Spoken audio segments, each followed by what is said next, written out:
Welcome back to Sunday Vibes, one and all. Still not back in the pub, still on isolation, but it is me, Chris and Pat here to answer your burning questions. The first one, very strong first question here from Chris Cullen. He says, which championship players should Premier League teams pick up when the transfer window opens? So we've all kind of gone away, haven't we? Picked up some names and we've picked up some clubs we think they should go to.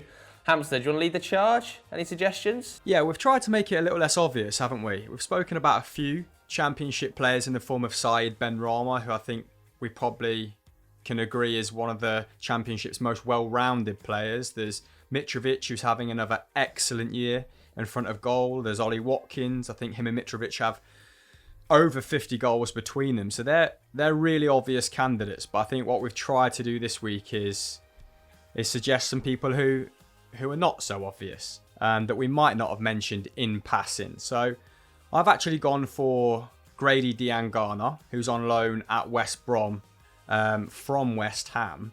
And to start with, let me just caveat this with most of these are going to be attacking players that we mentioned because it is really hard to kind of decipher top young centre-backs, for example, or it's much harder to pick them out as opposed to their attacking counterparts.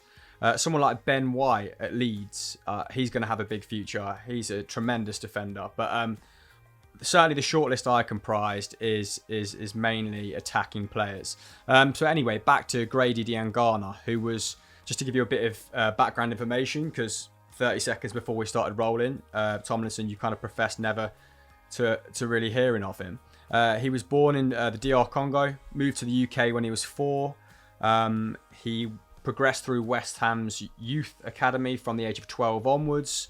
He actually started out as a centre forward, and you do see that in his game every now and then before being converted to sort of a wide man after the sort of 15 age bracket. And he had his breakout season in 2018-19 when Yarmolenko got injured. He made his debut actually before that in the EFL Cup against Macclesfield when was it a David Moyes side? I'm not quite sure. They won 8-0 at the London Stadium, which doesn't happen very often, does it? So he got 2 in that game. And 2 days later, no doubt as a result of that sort of emphatic performance, made his Premier League debut against Manchester United, but he was just a bit part player. It was a 93rd minute when he came on. However, Yarmolenko gets injured, has that pretty serious injury, doesn't he? Not far into the 18-19 season. And as a result, Diangana gets an extended run in the side. I mean, he only made 6 starts. He made 17 appearances in total, but only 6 of them were starts. And only registered 1 assist in that time. So his time came and went without him really grabbing any headlines, but his per 90 numbers, if you look under the hood, were pretty darn solid. So 1.5 shots, 1.8 key passes, 3 tackles, 3.1 dribbles with a 54% success rate. Now, they're not exactly numbers that are, like I said, going to be headline grabbing or that set the Premier League alight, like some young players have done. But I think that is that's a really solid set of numbers for your sort of debut campaign, if you will. Under Slaven Bilic at West Brom, his numbers haven't exactly gone supernova, but he's played 3 times as many minutes and he's been able to sustain those numbers. So that's quite promising given how physically demanding the Championship can be. And physically, by the way, he looks up to it. He is... I mean, he's 22, but he is developed already. He's not a late bloomer by any stretch of the imagination. And in Slaven Bilic's 4-2-3-1, he sort of prospered on the left-hand side. So scored 2 goals in his debut against Luton, which always helps, doesn't it? Making an impression early doors. Ending their 28-game unbeaten run at home. Because when I saw that, I was like, yeah, well, I mean, Luton are no great shakes, but they were actually going really well at the time. So that was I think they had to come from behind as well, and he came on at half-time in that game, but that's just a bit of colour for you. So that's amounted to 10 goal contributions in 17 starts this campaign, or a goal contribution every 137 minutes, which just, again, really promising. Not not maybe as eye-catching as some of the names that you might mention, but I was just generally impressed by the way he consolidated his numbers. So in 1920, his attacking numbers look a little bit like this per 90. 2 shots, although around 0.9 of them are outside the box, so can probably improve in terms of shot location. Sometimes I suppose it's difficult in the Championship when you're on a ball dominant side like West Brom to kind of unpick defences, and that might lead to a few kind of, pot shots from the edge of the area. But 1.8 key passes, 3.2 dribbles with a slightly improved success rate of 57%. So we can take that as in maybe he's maturing ever so slightly, but I think it will probably be another year or two before you see those numbers significantly improve. Defensively, his numbers are down, only 1.5 tackles and interceptions. But like I said, West Brom currently second in the league, I believe. They're fourth for possession, so they're one of the ball dominant sides in the league. Maybe if that was adjusted for possession, which I obviously don't have access to, that might be a little bit more middling. But for now, that looks relatively poor. But it's defensive work he doesn't have to do for the majority of the time, I guess. And yeah, he only turned 22 in April.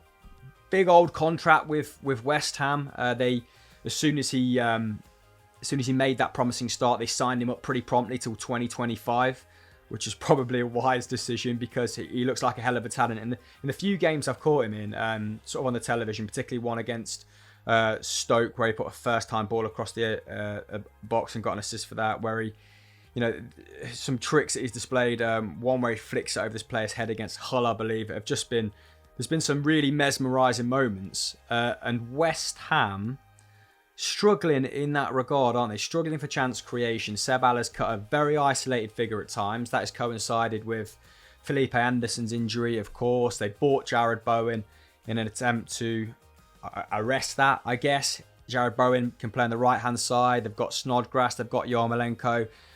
But if I was West Ham, I'd be bringing him back as soon as possible. I'd probably be moving Yarmolenko on, who's now 30, pretty injury prone. His defensive contribution when he does play is fairly poor. And he's only taking 2.2 shots and creating 1.6 chances. I mean, the shots are higher count than Diangana's. But in terms of chance creation, that's fewer than when Diangana was actually in the side, albeit very fleetingly. So yeah, that's what I'd do if I was David Moyes. Will he want to play under a manager wedded to kind of two banks of four in David Moyes instead of Slavan Bilic, who was a little bit more attack minded? I'm not so sure, but he's certainly someone that's caught my eye. I think he's better than the Championship division, and sort of physically and mentally in his decision making. He looks ready for the Premier League, Joseph. Yeah, I mean, from what you've described him, I haven't seen an awful lot of him play, it has to be said. But my one concern would be, is it feels like West Ham are really stacked and just using those forward options pretty poorly at the moment. Just because obviously you've mentioned a few names there, Yarmolenko, Felipe Anderson, Jared Bowen. They've also got Lanzini. They've also got Pablo Fornals, who wants to play a little bit further forward. All want to play in that sort of maximum 2-3 that are going to play in behind Seb Aller. And I just don't know whether they have the bottle effectively at West Ham to ship some of these players out if they haven't worked and give those minutes to a youngster in this situation when they are kind of struggling. They're a bit hit and miss at the moment. I don't know what you think, Pato. To be fair, out of those players they've got, Felipe Anderson's the only one who's really spent significant time on the left wing, which is where Diangana's going to want to play. I also think that Felipe Anderson, you could probably find a home for in the midfield 3 in a 4-3-3 and then find a spot for Diangana. But we actually covered West Ham a little bit on a podcast back in February, I think. It might have been me and Doogie, and we talked about how they could rebuild for next season, and we kind of said that one of the things that they should absolutely do is commit to giving big minutes to Diangana because he is such a special talent. And like Chris has said there at the end, he's going to contribute more defensively than a lot of the other players. I think pressure regains, as I recall, he ranked pretty high. His team were winning the ball back about 4 times a game based on his pressing. Passes into the penalty area was actually the area that he really, really shone. Because look, Jared Bowen is a really exciting player, but Jared Bowen's really a forward who plays on the right. He's a goal scorer. he can create a bit, but he's fundamentally a goal scorer. Diangana is going to do way more ball progression. So I think he was completing about 2.5 passes into the box per 90 minutes. And to put that in context, that would be 5th best in the Premier League this season. It would be above every player at every club except for 4 guys from Man City. So that's really quite impressive. I mean, obviously you'd expect that to go down a bit, but even if it halves, it would still be very, very solid. So I think yeah, he'd definitely be somebody who like West Ham should commit to giving minutes to. And also because a lot of those players you mentioned, they are a little bit unreliable fitness-wise. I mean, Yarmolenko and Snodgrass are certainly towards their older years, but Anderson, Lanzini, Fornals, they've all got injuries in their recent past, and I don't think any of them is going to play the role in quite the same way as Diangana. So I think he gives them a different weapon. Plus, he costs them nothing. I mean, keep him in the squad, ship somebody else out, get rid of some big wages. Diangana's probably on nothing. Yeah, I think that sounds smart, but I'm just not sure David Moyes is going to commit, or whoever ends up, like if West Ham move to a new management system and a new style. I just don't think Felipe Anderson is going to be the person that gets shifted out of position. I don't think anyone would shift Felipe Anderson, but the rumours are definitely that Moyes is quite keen to give Diangana a big role next season. Obviously, it's contingent on them staying in the Premier League. That's the big if. But and they're worried that if they go down, they'll lose him for only about 15 mil. Whereas if they stay up, I think that he'll get some time. All right, okay. Who are you bringing to the table, Pato? Do you want to talk about any other names spring to mind? Well, I know who you're going to talk about, who I think is also like a really important player to discuss. So I thought I'd have a look at a fullback, because I think there's been some success with fullbacks recently. I mean, it's not really their fault, or at least it's hard to say if it's their fault. But I think everyone was really excited about Norwich's fullbacks this season, and we haven't really been able to see much of them because Norwich have been just battered most games. But I think coming out of the Championship in recent years, Anthony Robinson was obviously linked with that move to Milan in January.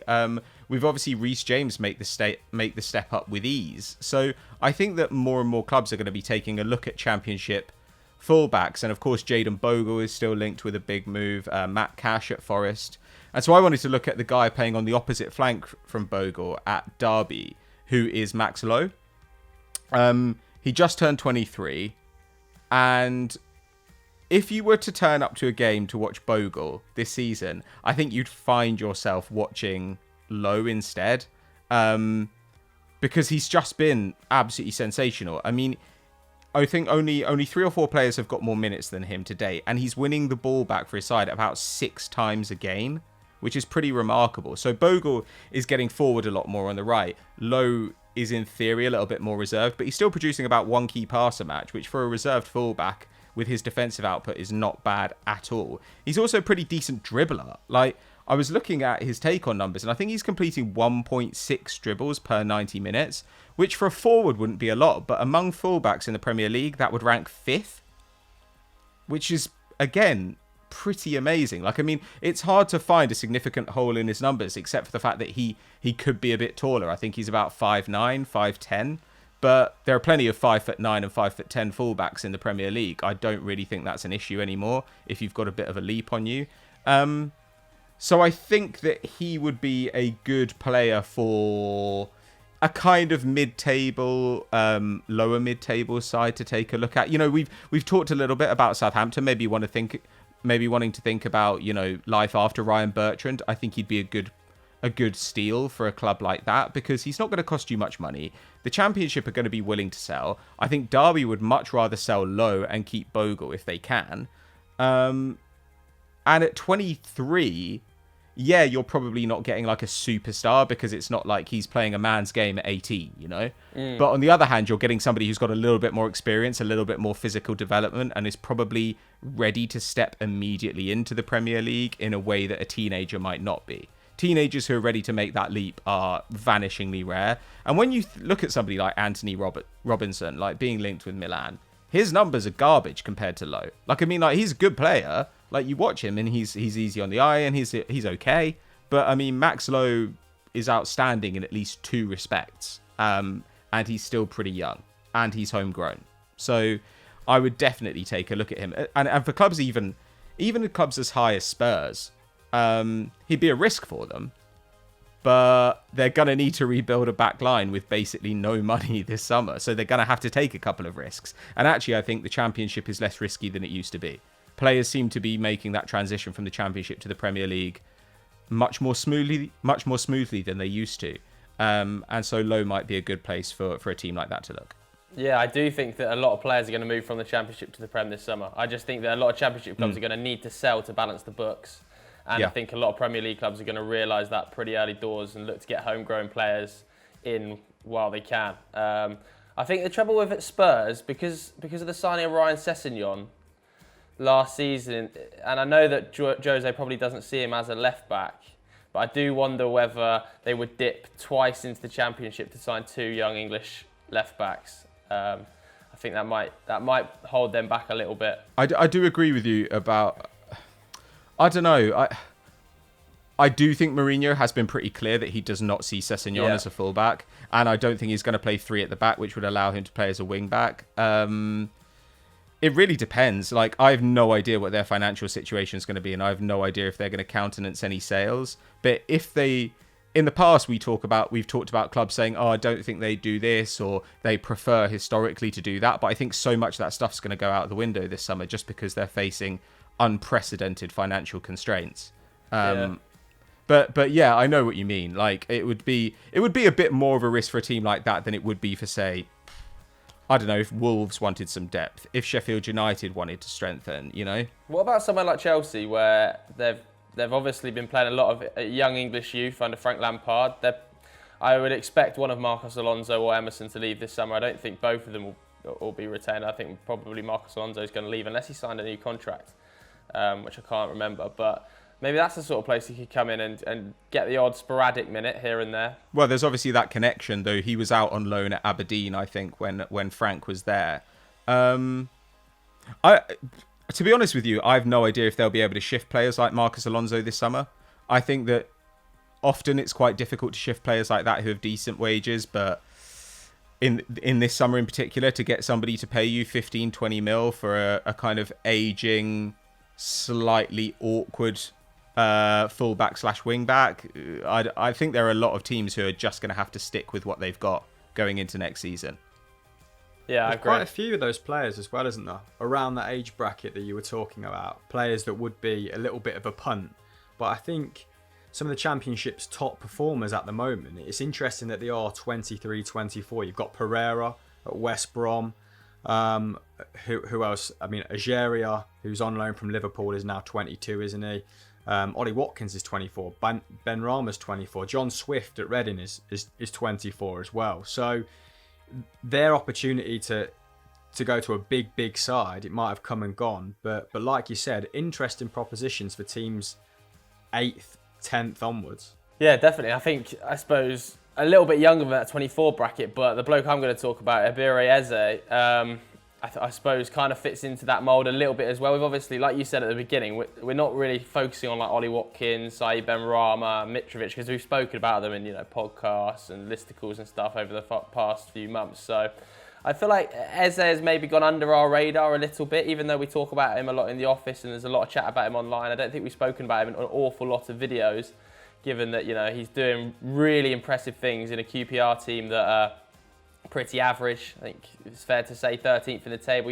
They're good going forward, fun to watch. I think they scored the 3rd most goals in the league, and that's in no small part down to Eze. But I think he's doing good things on a very mediocre team. 20 goal contributions in 37 appearances this season. I think 12 of those are goals, 8 of them assists.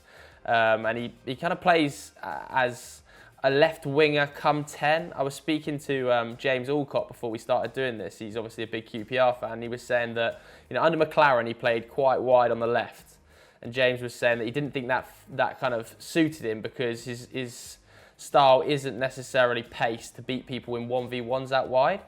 And Warburton's come in and he's kind of played him a little bit more central. He's got a little bit more creative freedom in that 10 space. It's sort of a hybrid 10 / left attacking midfielder. He switches, interchanges with Ilias Chair in those half spaces. So I think he is best as a 10, but he has the ability to play out on that left because of his obvious strengths of dribbling and, fantastic awareness on the ball. Anybody that's watched the compilation or even watched him play a couple of games will be able to tell you how good his awareness is, how fantastic his dribbling in tight spaces is. And I think there's a lot of teams in the Premier League that will be crying out for a player like Eze when this summer is, if it ever comes to the transfer window and players can be signed from this championship, because I think he'll be fairly cheap coming out of QPR comparatively maybe to a Saïd Benrahma coming out of Brentford.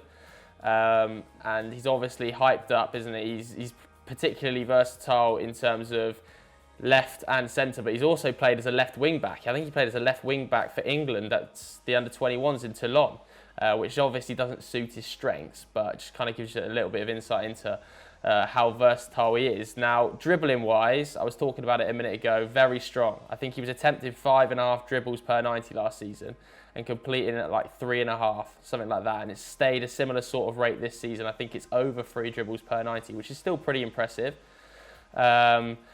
His shooting isn't fantastic, and I think it's something that he'll want to be improving on if he is going to be playing as more of a 10 and less of a left winger. He scores quite a lot of his goals coming in off that left and opening his body out.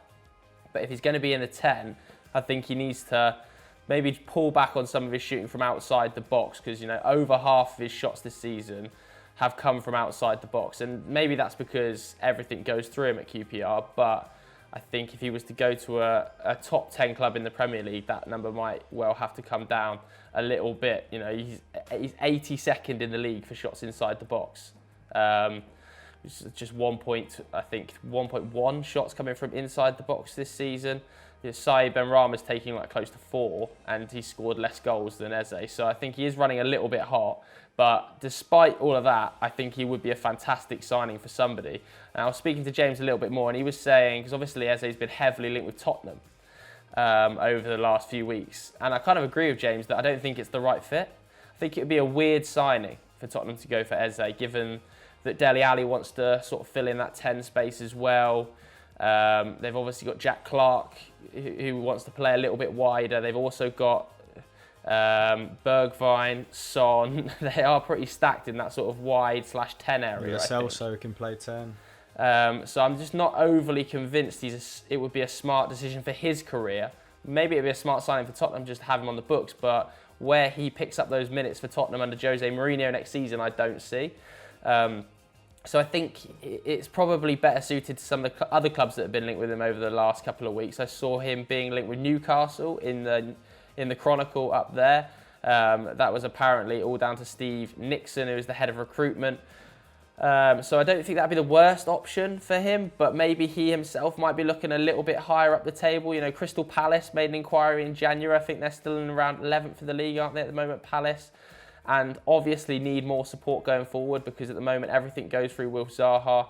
But whether or not you could convince Zaha, who is kind of playing on that left, to then move around and shuffle because you play centrally and drift left as well, I'm not too sure. So I think his options, are pretty limited. I don't know where you boys think in the Premier League need a 10 come left attacking midfielder. I think the 10 is the key area for him.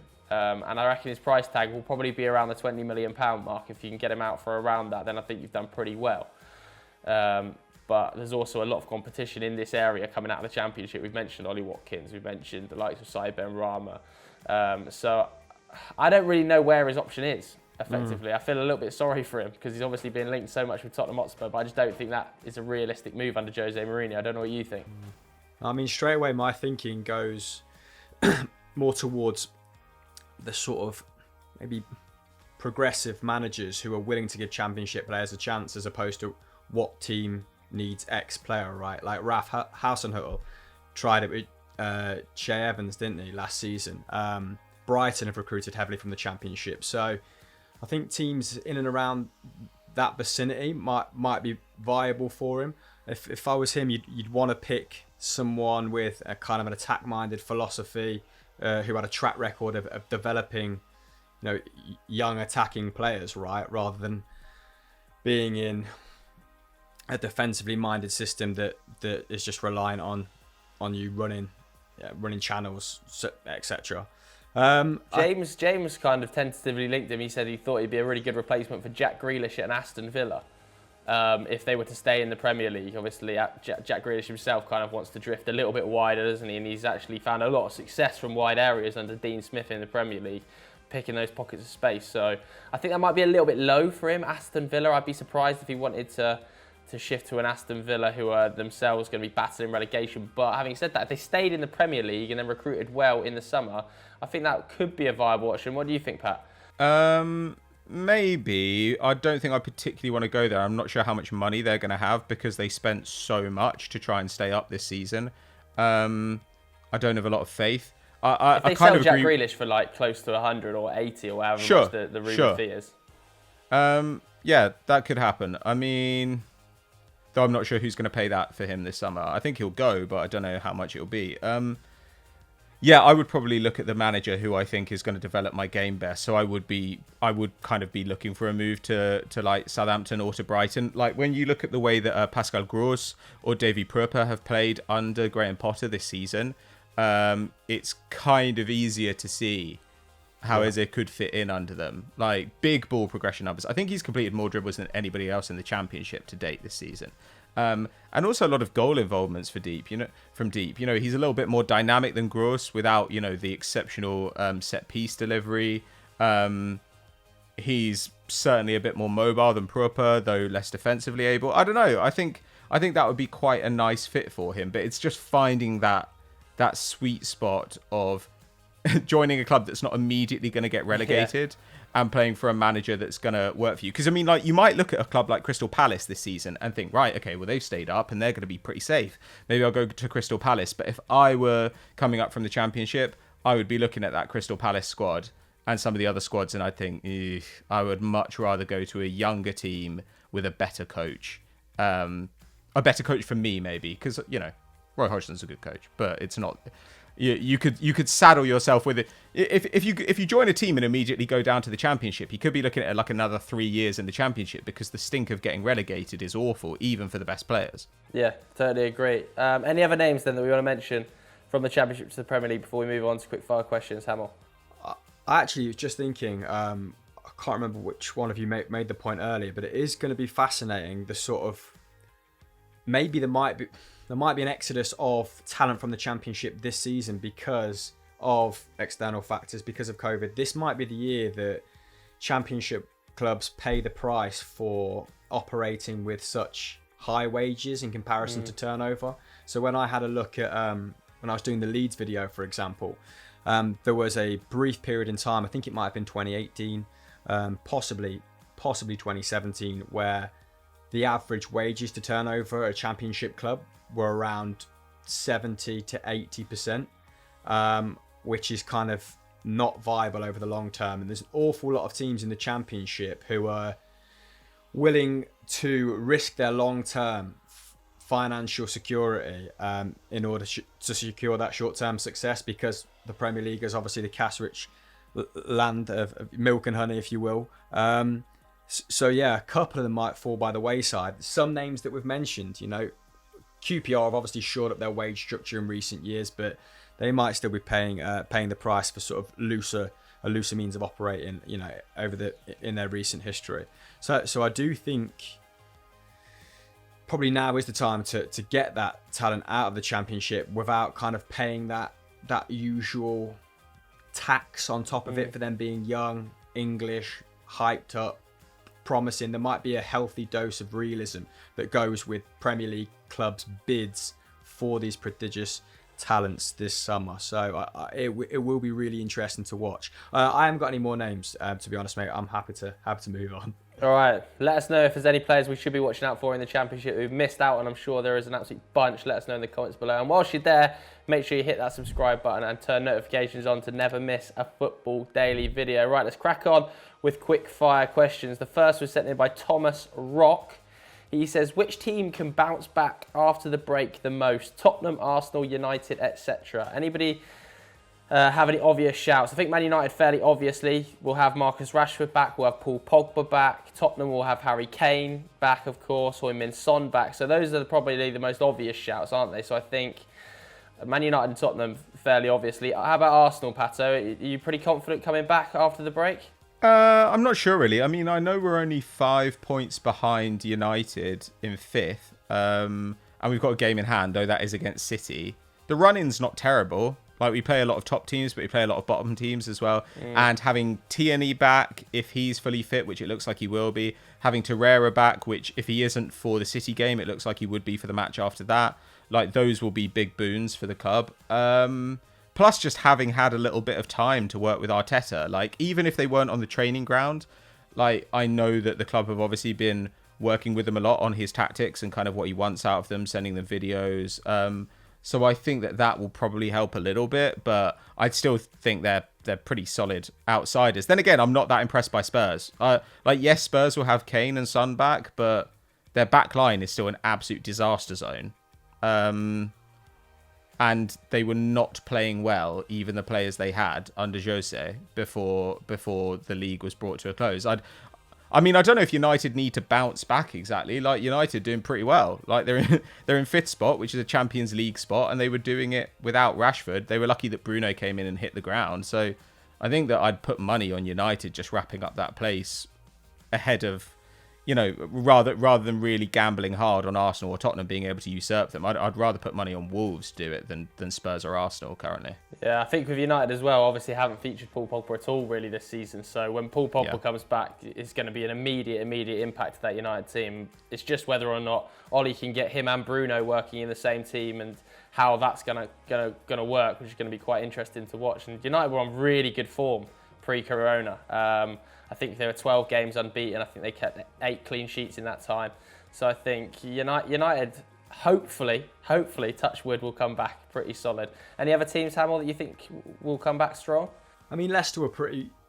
I know they had that emphatic victory against Villa, before the break, but they'd stuttered a little bit. So I'm looking forward to seeing, them return to form and secure a Champions League place, because that's been one of the more interesting narratives of this season, hasn't it? Will Wilfred Ndidi be back? Because I know that was sort of causing them a lot of problems pre-COVID, wasn't it? His injuries. Well, he came back, didn't he? I don't know if he was injured again. I don't know if you're referencing a new injury, but he came back quicker than expected and actually came on at half-time, I think, when they were losing to Villa in the League Cup. So, yeah, he is obviously their big player. Be interesting to see if Iheanacho can continue his fine vein of form, not as dependent on Vardy, which was one good thing sort of in the 3-4 weeks prior to lockdown. But yeah, let's hope Leicester finish third. Okay, let's hope they don't. Let's move on. This one, another one from Thomas Rock. He says, who will finish top 4 in La Liga this season? It's pretty tight at the top of the table right now. Looking for some predictions. Pat, you want to step up first? Well, I mean, the top 3 right now are Barcelona, Real Madrid, and Sevilla, and I think those 3 will probably end up in there. I mean, the 4 best teams in Spain are the 2 giants, Atleti and Sevilla. They are the best teams. Like, Real Sociedad have been very good this season. Like, Villarreal have had their moments. Getafe have overperformed, but are, to be honest, lucky to be there. And given that Atleti, yes, they're 6th, but they're only a point behind 4th, I kind of think they're going to have enough down the stretch. Like, it's hard to see them slipping back. And Sevilla are just, like, better in pretty much every way than the teams behind them as well. So I think it'll probably end up with those 4. But I'd love to be surprised. I just don't think it'll happen. Yeah, I totally agree. I think it'll be Barca, Real, Atletico, Sevilla. Hamill? Yeah, Lopetegui's really shored up Sevilla, hasn't he? They've looked consistently good this season, so I think they're good for 3rd place. 4th place, which is currently occupied by Sociedad. They definitely play the better football out of them and Getafe, that's without question. Obviously, I did a video on Getafe a couple of weeks ago, and they are pretty much Atletico Madrid in their approach, but maybe with a few more black eyes and broken bones. They're currently committing 19 fouls per 90, which is 3 ahead of 2nd place Alaves. So they've kind of fought, scratched, bit their way to a potential Champions League place at the moment, and it'd be a huge win for underdogs everywhere, but probably a loss for football because they don't play the best brand of football. In their doubleheader against Ajax in the last 16 or the last 32 of the Europa League, I can't quite remember, in the home leg, the ball was only in play for 43 minutes. That's exactly the sort of side That is grim. Bordalas Getafe are. So if they get into the Champions League, expect them to... I'd love them to draw PSG, for example. Neymar would come off that pitch in pieces. But yeah, it's gonna be great. If Getafe or Sociedad secure it over Atletico, I'll be a happy man just for the sakes of variety. Yeah, free to air as well, wasn't it? La Liga on Sky over the next month as well. So Great. decent to be able to watch that. Right, finish with a personal question then from Lucas Viola. He says, what is the worst airline you've travelled with? This is niche. I mean, EasyJet is absolute shit, isn't it? Yeah. And it just consistently is. But I think that's its brand. Its brand is now just like cheap and easy. I feel like there are other ones that are better, but just are still rubbish. They don't buy into the EasyJet way of life, which is just, yeah, we're rubbish, but deal with it. Yeah, or EasyJet when you're at the final hurdle and they arbitrarily decide that no, that's too big to be hand luggage by like 3 centimeters, so you're gonna have to check it in for 45 quid, and there's just nothing you can do. Absolutely tyrannical, aren't they, with the bags? I don't know about you, Pat, but I was getting on board a Wizz Air flight to Iceland last year maybe, and I just looking at the side of the plane, massive purple gregarious thing that just said Wizz Air on it, and I was just like, if I go down in this plane, I only have myself to blame for getting on a purple plane that says Wizz Air on it that looks like the aubergine emoji. Yeah. Have you ever just looked at the name of an airliner and just thought, I'm dead here, I'm gone? Well, I mean, EasyJet, to be honest, is not that promising. I've always thought. Like, it just seems... I kind of feel like air travel should be a little bit difficult, you know? Like, I want the people involved to have had to jump some hurdles, basically. But I think at EasyJet, it's like... somebody's graduating bottom of their class at flight school, and they all go to work for EasyJet and Ryanair. I mean, but they're also, like, full of the kind of... who clap when the plane lands. Like, oh, well done, you fulfilled the basic requirement of not killing us, thanks so much. Ryanair is because like I used to fly to Germany a lot when I was at uni because my girlfriend lived in Germany, and and they were like, we fly from Düsseldorf Weeze, which is like, you know, the secondary airport of Düsseldorf, but it's an hour away from Düsseldorf. It's on the Dutch border. That's how not near Düsseldorf it was. So I always thought that was bullshit, because like the couple of times I had enough money to go with Lufthansa, it was like, it was such an upgrade. Like they said there was no food, but they just gave you food for free. They're incredibly nice to you. Like the whole thing was a delightful experience. Going to Ryanair, like I remember being on a tiny plane once. It was like maybe a 30-seater and there were like 3 people on it. And I was sitting there, there were 3 people on it, but I was next to somebody, which was amazing. And the woman made me stay in my seat until after we'd taken off. And then she was like, yeah, you can change seat once we've taken off. And I was like, what's going to happen? Like, what do you think? Am I going to unbalance the weight of the plane if I like move to a different seat? Like it's before we take off. So, right. Yeah. So Ryanair can get, and there's also there's an airline in South Africa called Kulula, which actually its name translates to something very similar to EasyJet, but they are notoriously garbage. I've flown Kulula. My dad used to send me jokes about Kulula. Yeah, they've got an awful colour scheme as well, mate. It was like green and orange. I just thought, come on, no serious airline has a coloured plane. Hamill, I can't remember which provider it was, but do you remember the flight from Moscow to Sochi? Oh, I can't remember what that was, but we was in a cardboard box being chucked through the air. Yeah, that plane vibrated. I was like being inside a f***ing electric toothbrush. It was like a Cessna. It was basically a Cessna, wasn't it? And business class was a curtain. Same seats.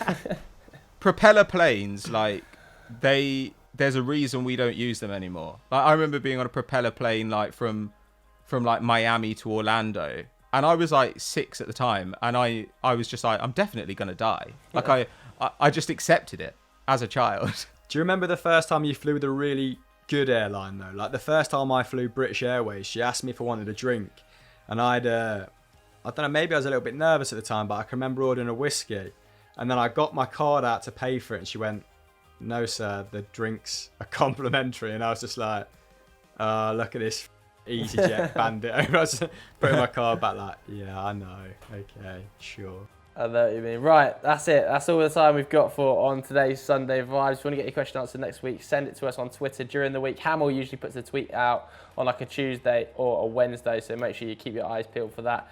Pato, anything to plug? There's the podcast. The podcast going out. It will be out. Obviously, it went out on Wednesday rather than Tuesday because we were observing the blackout. And that episode is with Dave Jackson and Henry Hill, where we talked about the return of the Premier League and also the best defenders in Premier League history, because Vincent Kompany said that it's Virgil van Dijk. They feel like two men that are very different stylistically that would be on a podcast, Pat.